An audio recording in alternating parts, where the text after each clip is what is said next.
দর্শক, স্বাগত আজ দুপুরে। আপনাদের সঙ্গে আছি আমি নুজহাত সাওম।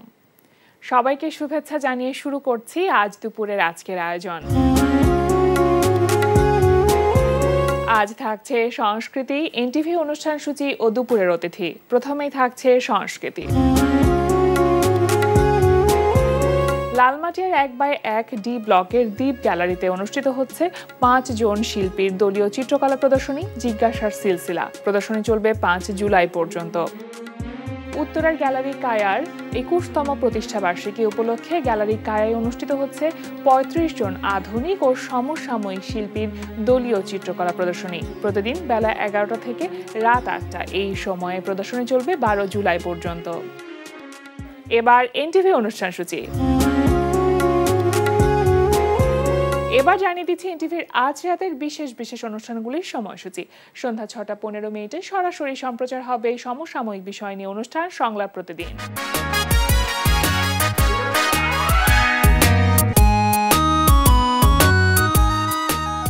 রাত 9টায় থাকছে মোহাম্মদ নুরুজ্জামানের প্রযোজনায় অনুষ্ঠান গানের বাজার। নো প্রবলেম, হ্যাঁ, টেক ইওর টাইম। মায়াবী চোখেতে তুমি তাকিয়ে আছো, কার চোখে এখনো তুমি স্বপ্নে ভাসো। মায়াবী চোখেতে তুমি তাকিয়ে আছো, কার বুকে এখনো তুমি স্বপ্নে ভাসো। ভেসে যাওয়া মন উদাস এখন, শয়নে স্বপনে শুধু চাইছে তোমায়। সীমানার পারে ছেড়ে যেও না, আস্থার এই হাত কভু ছেড়ো না। রাত 11:30 সরাসরি সম্প্রচার হবে টক শো এই সময়।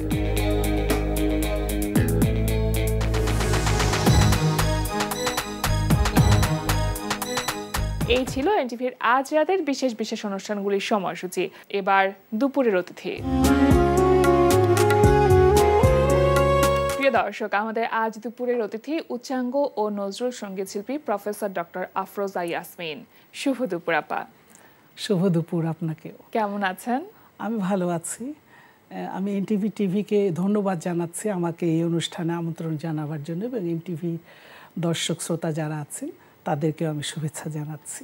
আপনাকে অসংখ্য ধন্যবাদ আপা, আপনি আমাদের আমন্ত্রণে সাড়া দিয়ে এসেছেন। আসলে সঙ্গীতের মানুষ আপনি, এবং দীর্ঘ একটা সময় মানে জীবনের একটা বড় অংশ জুড়ে আপনার সঙ্গীত ছিল। সেই গল্পগুলোই আপনার কাছ থেকে জানবো, কিন্তু তার আগে জানতে চাইবো যে সঙ্গীতের সাথে এখন ব্যস্ততা কেমন যাচ্ছে বা কি নিয়ে মূলত ব্যস্ত আছেন? আমি এখন, কারণ আমার তো প্রফেশনালি যদি বলি, আমি 55 বছর আমি মিডিয়াতে, আমার দেশের মিডিয়া, এবং আমি বাইরে ছিলাম নিউ দিল্লিতে। সেখানে রেগুলার আমি ওদের সমস্ত কনফারেন্সে, ওদের সমস্ত স্টলওয়ার্ড যারা উচ্চাঙ্গ সঙ্গীত শিল্পী, তাদের সাথে আমি অনুষ্ঠান করেছি। সেই সাথে আমার জেন্ডার স্টাডিতে আমি প্রথম বাংলাদেশি যে বিদেশ থেকে এই সাবজেক্টে পিএইচডি ডিগ্রি অর্জন করতে, এবং আমি বলবো সেটা খুব কষ্টসাধ্য ছিল, কিন্তু আমি করতে পেরেছি সেটা। ওটা করার পর দেন আমি পোস্ট ডক্টরেট আবার আরেকটা স্কলারশিপ পেলাম। তো তখন আমি ওই ইউনিভার্সিটির সেন্টার ফর পলিটিক্যাল স্টাডিজ, কারণ আমার সাবজেক্টটা একটু অন্যরকম ছিল, the gharana system in a democratic society. কারণ ঘরানার জন্ম হয়েছিল ফিউডাল সোসাইটিতে, কিন্তু ডেমোক্রেটিক সোসাইটি সেটাকে কিভাবে মানে তার ইনস্টিটিউশনের মাধ্যমে প্রপাগেট করছে, তার মানে মিডিয়া, রেডিও, টেলিভিশন, স্টেজ, হ্যাঁ, এবং অন্যান্য ইনস্টিটিউশনের মাধ্যমে। সেটাই ছিল আমার পোস্ট ডক্টরেট থিসিসের প্রধান প্রতিপাদ্য বিষয়। এবং আপনি দীর্ঘ সময় শিক্ষকতা করেছেন। আমি শিক্ষকতা করেছি দীর্ঘ সময়, জি। এই যে এত কিছু আসলে সমন্বয় করে চলা, সেটা কখনো কখনো কঠিন বলে মনে হচ্ছে কিনা? আমার কাছে খুব কঠিন মনে হয়নি, কারণ আমি আমার জীবনের লক্ষ্য প্রথমেই স্থির করে রেখেছিলাম যে আমাকে এই কাজগুলো করতে হবে। তো সেই করতে গিয়ে আমি বলবো না যে কষ্ট আমার হয়েছে, কারণ কষ্ট যদি মনে হতো তাহলে এই কাজগুলো আমি করতে পারতাম না, কারণ কষ্টের চেয়ে আমার অনেক বেশি আনন্দের ছিল, সেই সাথে সেটা চ্যালেঞ্জিংও ছিল, কিন্তু দুটোই আমি সামলাতে পেরেছি। ভালো লাগাটা ছিল বলে কিন্তু সেটা নিশ্চয়ই, সম্ভব হয়েছে। একদম। আপনি যেমনটি বলছিলেন না আপা যে লক্ষ্য স্থির করতে পেরেছিলাম বলেই হয়তো সবকিছু সম্ভব হয়েছে, সেই লক্ষ্য স্থির করবার ব্যাপারটা আসলে কবে ঘটেছিল, শুরুটা কিভাবে এটা হয়েছিল? আমি বলবো এর জন্য আমার বাবা এবং মায়ের অবদান এবং সেই সাথে আমার ভাই বোনের। কারণ আমার বাবা নিজে একজন সঙ্গীত শিল্পী ছিলেন, উনি কলকাতাতে অনেক বড় ওস্তাদের কাছে শিক্ষা নিয়েছিলেন। প্রথম পণ্ডিত তারাপদ চক্রবর্তীর কাছে নিয়েছিলেন এবং কিছুদিন উনি বড় গোলামী সাহেবের কাছে গিয়েছিলেন। মানে ওনার কাছে আসা যাওয়া করতে করতেই তখন সেই 46-এ রাইট শুরু হয়ে গেল। বাবা তখন কলকাতা ছেড়ে ঢাকাতে চলে আসলেন। তো ঢাকাতে চলে আসার পর দেন আমার বাবা মার সাথে তার বিয়ে হলো। তো এরপর বাবা ঠিক করলেন যে আমি আমার যে স্বপ্নটা পূরণ করতে পারিনি সেটা আমি আমার সন্তানদের মধ্যে আমি ছড়িয়ে দিব। আমি বলবো আমার বাবার ওই স্বপ্নটা বোধহয় কিছুটা হলেও সত্যি হয়েছে, কারণ আমার পুরো ফ্যামিলি সব ভাই বোনকে এইভাবে শিল্পে মানে জড়িয়ে রাখতে মগ্ন করতে পেরেছেন। এবং বাবা শুধু ছোটবেলা থেকে বলতেন যে মা, শিল্পী যদি হতে চাও তাহলে উচ্চাঙ্গ সঙ্গীত করবে, হ্যাঁ, অন্য গান ওটার জন্য সাধনার খুব দরকার হয় না। এবং আমার বাবাটা সেই বীজটা ছোটবেলাতেই বুনে দিয়েছিলেন। আমরা সেই স্বপ্নে বিভোর এবং সেটা নিয়ে আমরা পথ চলেছি এবং সেই জার্নিটা অনেক দীর্ঘ জার্নি। কারণ আমার পরিবারের প্রত্যেকে উচ্চাঙ্গ সঙ্গীতে তাদের ওটা হলো মেইন। সেই সাথে আমি যেহেতু বাঙালি, আমার নজরুল সঙ্গীতের প্রতি ভীষণ একটা ফ্যাসিনেশন আছে, কারণ নজরুল লাইট ক্লাসিক্যাল মিউজিকের খুব কাছাকাছি, ঠুমরি, দাদরা, গজল, হ্যাঁ, তো সেটাও আমি করি এবং সেটাও খুব আনন্দের সাথে আমি করি। ছোটবেলায় কি বাবার কাছে কি তাহলে গানের প্রথম তালিম আমার বাবার কাছে। সেটা কত বছর বয়সে? সেটা আমার 3 বছর বয়সেই শুরু হয়েছিল। তো বাবা বলেছেন যে আমার কথা ফোটেনি কিন্তু গানটা আমি করতে পারতাম, সুরটা ভেতরে ছিল। আর 5 বছর বয়স থেকে আমি হারমোনিয়াম বাজিয়ে গান করতে শুরু করেছি। আচ্ছা, সেই সময়টা কি ধরনের গান করতেন? সেই সময়টা আমার বাবা আমাকে রবীন্দ্রসঙ্গীত, নজরুল সঙ্গীত, সব ধরনের গান এগুলো শেখাতেন। কিন্তু সেই সাথে উচ্চাঙ্গ সঙ্গীতের একজন টিচার বাবা রেখে দিয়েছিলেন, কারণ বাবা ব্যাংকার ছিলেন, বাবার পক্ষে অতটা সময় দেয়া। কিন্তু তারপরে বাবা প্রত্যেক দিন 1 ঘন্টা আগে চলে আসতেন। বিকালের এটা আমি যাতে ঠিক মতন, বাবা ওটাকে সুপারভাইজ করতেন যে দেখি তুমি কি কি করেছো সারাদিন, তোমার এটা ঠিক আছে কিনা। বাবা ওটাকে, আমার ছোটবেলা বাবা কখনো আমাকে খেলতে দেননি আমার বন্ধুদের সাথে, আমি সেটা ভীষণ মিস করেছি। পরে আমি যখন পিএইচডি করতে গিয়েছি আমার ইউনিভার্সিটিতে ওই দোলনা ছিল, খেলারই ছিল, আমি রাতে সন্ধ্যার পরে গিয়ে আমি সেটা এনজয় করেছি। আমার চাইল্ডহুডকে আমি বড় হওয়ার পর আমি সেটা এনজয় করেছি। আপা, গান নিয়ে তো একটা লম্বা আপনার যাত্রা, সেই যাত্রার গল্প আসলে ছোট ছোট করে শুনতে চাইলে অনেকটা সময় লেগে যাবে, কিন্তু তারপর আমরা চেষ্টা করবো যে যতটুকু আসলে আজকে শোনা যায়। কিন্তু একটি গান শুনি এখন আপনার কণ্ঠে। আমি এই মুহূর্তে আমার মনে হচ্ছে যেহেতু বর্ষা এবং আমার যে মানে লাস্ট যে ঘরানাতে আমি তালিম নিয়েছিলাম, এটা রামপুর সিহাসান ঘরানা, ওস্তাদ হাফিজ আহমেদ খানের কাছ থেকে আমি তালিম নিয়েছিলাম। ওই ঘরানার এখন মানে খুব সাম্প্রতিক ওস্তাদ রশিদ খাঁ, আমরা গুরু ভাই, মারা গিয়েছেন। রশিদ ভাইয়ের সাথে আমার ভীষণ ভালো একটা মানে শ্রদ্ধাপূর্ণ সম্পর্ক ছিল। তো আমি সেই ঘরানারই একটা বান্দিশ, আমি একটা দাদরা আমি করছি, একটু ছোট্ট একটু মুখরাটুকু, সেইটুকুই। এটা পিলুতে নিবদ্ধ। এটা ঘির কি আই বদরিয়া সাवन सुनी से जरिया हमार, घिर की आए बदरिया शाम बिना सुनी से जरिया हमार,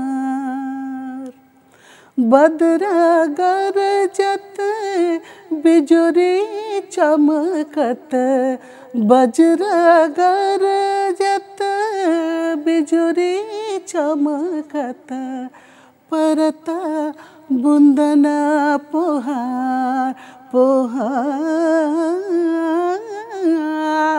परता बुंदना पोहार, शाम बिना सुनी से जरिया हमार, बरसे बुंदना पोहार, शाम बिना सुनी से जरिया हमार। বাহ, সুন্দর। আবার বাবার কাছে প্রথম তালিম নেওয়া হলো, তারপরে আর কোন কোন ওস্তাদজির কাছে আপনার শেখা তারপর হয়েছে? বাবা উনি আমাদের জন্য ভীষণভাবে সারা বাংলাদেশে খুঁজছিলেন যে তার সন্তানকে উপযুক্ত একজন গুরু, কিন্তু শেষ পর্যন্ত বাবা পেয়েছিলেন। এবং উনি হলো পাটিয়ালা ঘরানার ওস্তাদ মোহাম্মদ হোসেন খান। উনি খুব বিখ্যাত টপ্পা গায়ক, ওনার নামটা আমি ইন্ডিয়ান ওই বইতে আমি পেয়েছি। ওনারই হলো নাতি ওস্তাদ মনির হোসেন খান, উনি ঢাকাতে ছিলেন। তো ওনার আবার নাতি হলো আমার এই গুরু ওস্তাদ মুমতাজউদ্দিন আহমেদ। ওনারাও বাঙালি, হ্যাঁ, বাংলা ভাঙা ভাঙা বাংলা বলতেন, যেহেতু পাঞ্জাবি, ওনার ফ্যামিলি কালচারে ওনারা সবাই ওই ভাষাতে কথা বলেন আর কি। তো ওনার কাছে আমরা 17 বছর একটানা শিখলাম। মানে আপনারা ভাই বোন সবাই, হ্যাঁ, আমার ভাই বোনরা সবাই, হ্যাঁ, মানে আমরা 5 বোন একেবারে প্রফেশনাল লেভেলে আমরা ক্লাসিক্যাল মিউজিক আমরা করেছি। তো এদের মধ্যে এখন আমরা 3 বোন এখানে আছি। বড় বোন উনি করছেন না এখন, যেহেতু তার বয়স হয়ে গেছে। রেডিও টিভি ডাকে, সে খুব মানে বিনয়ের সাথে বলে যে আমি এখন প্রোগ্রাম করব না, কারণ আমি নিজেকে মনে করি না যে আমার সেই ফর্মটা আছে। আমি করছি। আর আমার আরেক বোন ডক্টর ইশরাত জাহান, সেও দিল্লি ইউনিভার্সিটি থেকে মিউজিক সে পিএইচডি পোস্ট ডক্টরেট করেছে। সে সাংঘাতিক গুণী শিল্পী। তাকে ইন্ডিয়ানরা খাঁ সাহেব বলতো, মানে ওর জেন্ডারটাই চেঞ্জ করে দিয়েছিল, বলছে এরকম গান এটা মহিলা শিল্পীর পক্ষে সম্ভব না। আর ঘরানাদার মিউজিশিয়ানরা মহিলাদের পাবলিকলি পারফর্ম করতে উৎসাহিত করে না। তো আমরা যেহেতু বাংলাদেশের, আমরা তো এই ধরনের এগুলো মানি না, আমরা তো করি। তো ওরা খুব অবাক হতো যে এরকম মুসলমান যে এই লেভেলে গান করে তারা। হ্যাঁ, তো ভীষণভাবে আমি, তার মানে ডেডিকেশনটা আসলে সেই লেভেলে ছিল। সেটা নিশ্চয়ই ছিল, কারণ ওখানকার সব যারা ওস্তাদ पंडित राजन मिश्र साजन मिश्र ওনার সাথেও আমাকে বলতো अफरोजा जी आप ঢাকা में मत जाइए, वहाँ पे आपका कदर नहीं होगा, आप यहाँ पे रह जाइए। কিন্তু আমি তখন ভাবলাম আমার দেশে আমি যাব, কেন হবে না, কারণ আমার দেশই তো আজকে আমাকে এই জায়গাটা দাঁড় করিয়েছে। আমি অবশ্যই আমি দেশে ফিরে যাব, কারণ দেশে আমার বিশাল একটা শ্রোতা আছে, তাদেরকে আমি মিস করি। আমি ফিরে এসেছি দেশে। উচ্চাঙ্গ সঙ্গীত বা নজরুল সঙ্গীতের শ্রোতার ক্ষেত্রে আমরা যদি বলি, তাহলে সেই জায়গাটা আধুনিক গানের তুলনায় কিছুটা কম বলে মনে করেন কিনা? এটা ভীষণ কম, এবং এটা আমি বলবো এটা আমাদের জন্য খুবই দুঃখজনক। মানে আমাদের, কারণ সঙ্গীতেরও একটা শিক্ষা আছে, হ্যাঁ, সেটাকে জানতে হয়। এই ব্যাপারটা আমি ভীষণভাবে ফিল করি যে ইন্ডিয়াতে এদের অডিয়েন্সরাই কিন্তু মিউজিক্যালি দে আর এডুকেটেড, হ্যাঁ, যেটা আমাদের এখানে এটার একটা বিশাল একটা ঘাটতি। এমনকি আমাদের যারা শিক্ষিত মানুষও, তারা সঙ্গীতের গ্রামার খুব বেশি বোঝেন না, কিন্তু ইন্ডিয়াতে ওদেরকে আপনি ফাঁকি দিতে পারবেন না, ওরা এতটাই জানে। শ্রোতারাও অনেক সমৃদ্ধ, যে কারণে ওদের শিল্পীরা এইভাবে, কারণ ওরা জানে যা খুশি তা করে ওদেরকে স্যাটিসফাই করা যাবে না। আর আপনার ওই স্টেজে সেটাই আপনার প্রথম হবে, সেটাই আপনার শেষ অনুষ্ঠান হবে। সুতরাং আপনি যখন স্টেজটাতে উঠবেন, আপনাকে ওইভাবে তৈরি হয়ে উঠতে হবে। তো এখানে আমি একটু দেখি, তবে আমি বলবো আগের চেয়ে বাংলাদেশ অনেক ভালো হয়েছে। এখন শ্রোতারা অনেক বেশি সমৃদ্ধ হয়েছে, তারা ভালো গান অনেক বোঝে এবং ভালো গান অ্যাপ্রিশিয়েট করে। কারণ ইন্টারন্যাশনালি আসলে কম্পিটিশনটা একদম তাই। হ্যাঁ, আমি বলবো, এবং এটা নিশ্চয়ই দিন দিন আরো বাড়বে, আমি বিশ্বাস করি, কারণ ভালো জিনিস তার জায়গা করে নেয়, আমি এটা বিশ্বাস করি। হ্যাঁ, সেই পরবর্তীতে আপনি বাংলাদেশ থেকে জওহরলাল নেহরু বিশ্ববিদ্যালয়ে চলে যান আপনার পিএইচডি সম্পন্ন করতে। সেই ঘটনাটা আসলে কিভাবে ঘটলো, বা ওই সিদ্ধান্তটা কি আপনারই একা নিজের ছিল কিনা? এটা আমি বলবো যে আমার একক সিদ্ধান্ত তো ছিলই, এখানে আমার মন্ত্রণালয় মিনিস্ট্রি আমাকে একটু হেল্প করেছিল, কারণ ওনারা আমাকে স্কলারশিপটা ওনারা সেধে দিয়েছিলেন।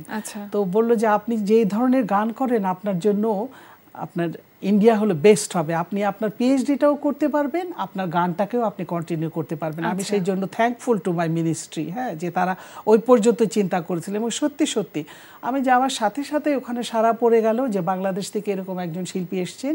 এবং পরের বছর আমার সাথে আমার বোনও, ছোটো বোন ডক্টর ইশরাত জাহানও, কারণ সেও দিল্লি ইউনিভার্সিটিতে মিউজিকে পিএইচডি করতে গেল। আমরা 2 বোন ওখানে, ওদের শীতকাল হলেই তো ওদের ক্লাসিক্যাল মিউজিকের উৎসব শুরু হয়ে যায়।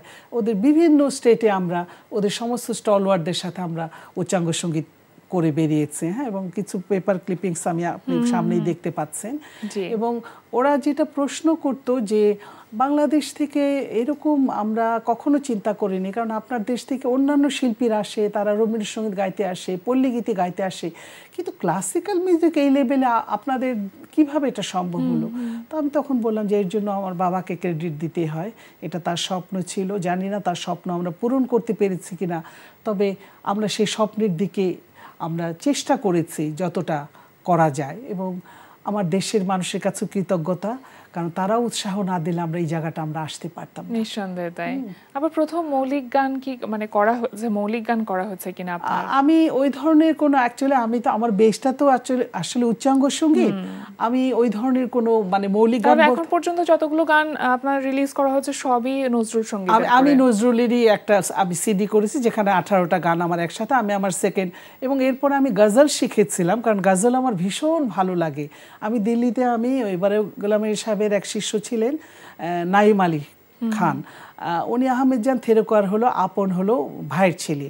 তো ওনার কাছে আমি কিছুদিন উনি বাসায় এসে, আবার দিল্লি ঘরানার ওস্তাদ ইকবাল আহমেদ খান উনিও আমাকে তালিম দিয়েছিলেন, কারণ আমার বোন দিল্লি ঘরানাতে তালিম নিয়েছিল। তো বলতো যে আফরোজা জি আপ তো মেরা বহন হ্যায়, মেরা ঘরানা কে উপর আপকা হক হ্যায়, বলছি যে আমার ঘরানার উপর আপনার হক আছে। উনিও আমাকে কিছু গজল শিখিয়েছিলেন। তো আমি এখন আমার একটা গজলের একটা সিডি আমি বের করব, কারণ এখানে গজল সিঙ্গার নেই বাংলাদেশে। হ্যাঁ, মানে এই সময় এসে সিডিটা তো আসলে সাধারণত কেউ প্রকাশ করে না, সবাই দেখা যায় ইউটিউবে গান রিলিজ করে। আমি ইউটিউবে আমি আসলে সবাই আমাকে ওটা বলে, কিন্তু আমার মনে হয়েছে কি যে এখন ইউটিউবের ব্যাপারটা দেখছি যে যে গানের মাত্র গয়ের বিন্দুটা শুরু করেছে সেও ইউটিউবে একটা পোস্টিং দিচ্ছে।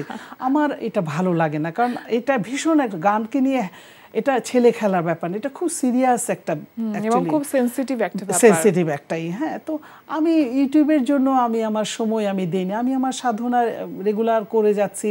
হ্যাঁ, সবাই আমাকে বলে আমি কেন ইউটিউবে পোস্ট দিচ্ছি না, সবাই যেটা করছে। হ্যাঁ, আমার বোন রিসেন্টলি সে খুব রিসেন্টলি তার কিছু ক্লাসিক্যালের সেই ইউটিউবে সে পোস্ট করেছে। আমি বলবো সেটা ভালো করেছে, কারণ লোকজন জানতে পারছে সেই কোন লেভেলের শিল্পী, এবং সেই ভীষণই ডেডিকেটেড এবং অসম্ভব, মানে আমি বলবো যে বোন হিসাবে না, শিল্পী হিসাবে যদি আমি তাকে দেখি, এই উপমহাদেশে 5-10 জন মানে মহিলা এবং পুরুষের মধ্যে যদি ভালো থাকে উচ্চাঙ্গ সঙ্গীত, she is one of them. আপা এতগুলো দিন ধরে আপনি গান শিখেছেন, কখনো এমন ইচ্ছে এসেছে কিনা যে গান শেখাতেও চান? এখন আমি চিন্তা করছি যে আমি কিছু, কারণ ইন্ডিয়াতে আমার বেশ কিছু ডিসাইপল আমি তৈরি করেছিলাম, এদের মধ্যে ইউনিভার্সিটি টিচাররাও ছিল এবং পিএইচডি স্কলার তারাও ছিল। হ্যাঁ, তাদেরকে আমি টিচ করেছি। হ্যাঁ, ওখানে ওদের একটা মিউজিক ক্লাব ছিল, তো সেই মিউজিক ক্লাবে ওরা আসতো আমার কাছ থেকে একটু তালিম নেওয়ার জন্য, ওদেরকে আমি সেটা করতে পেরেছিলাম। এবং ওই সূত্র ধরে আমি জেএনইউতে আমি বলা যায় যে মোটামুটি আমারই একক প্রচেষ্টা, কারণ আমার পোস্ট ডক্টর সুপারভাইজার যিনি ছিলেন উনি মিউজিকের ব্যাপারটা তো খুব বেশি বোঝে না, উনি international relations and political studies নিয়ে উনি করেছেন। তো ওনাকে আমি হেল্প করেছিলাম যে ওই আর্টস অ্যান্ড অ্যাস্থেটিক এটা মানে সেন্টারটা করার জন্য, এবং আমার উপস্থিতিতে জেএনইউ ওটা করতে পেরেছে। আমি বলবো সেখানে আমার একটু হলেও আমার সামান্য অবদান আছে, এবং ওদের যে অডিটোরিয়ামটা উদ্বোধন করেছিল সেটা আমাকে দিয়ে আর আমার ওই ছোট বোনের ক্লাসিক্যাল মিউজিক সন্ধ্যা দিয়ে ওটা উদ্বোধনটা হয়েছিল। আপু, যেহেতু গজলের কথা হচ্ছিল এবং আপনি খুব সম্প্রতি আসলে পরিকল্পনা করেছেন যে গজল নিয়ে একটি অ্যালবাম বের করবেন, আমরা কি একটি গজল শুনবো? একদম সব শেষের দিকে আমরা চলে এসেছি। আচ্ছা, একটু আমি ঠিক এই মুহূর্তে আমি গজল করব আমি তো ওটা ভেবে আসিনি, তবুও আমি করছি আর কি। হ্যাঁ, যেটা দিল্লি ঘরানার, হ্যাঁ, আমার বোনের যে গুরু, হ্যাঁ, তার কাছ থেকে আমি এটা নিয়েছিলাম, এটা ইমনের উপর। সজাকে খ্বাব হুসন কে सितारों से सजा के ख्वाब तेरे हुस्न से सितारों से मैं हूँ कलाम हूँ तेरे हुस्न से सितारों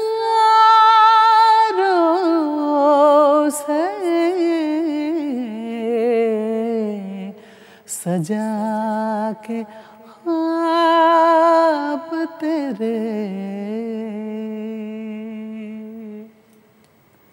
সুন্দর আপা, অসংখ্য ধন্যবাদ আপনাকে আমাদের আজকে আয়োজনে এসে সময় দেওয়ার জন্য। নিশ্চয়ই ভালো থাকবেন, সুস্থ থাকবেন, সবসময় আপনারাও ভালো থাকবেন এবং এনটিভিকে আবারও ধন্যবাদ আমাকে আজকে দুপুরে আমন্ত্রণ জানাবার জন্য।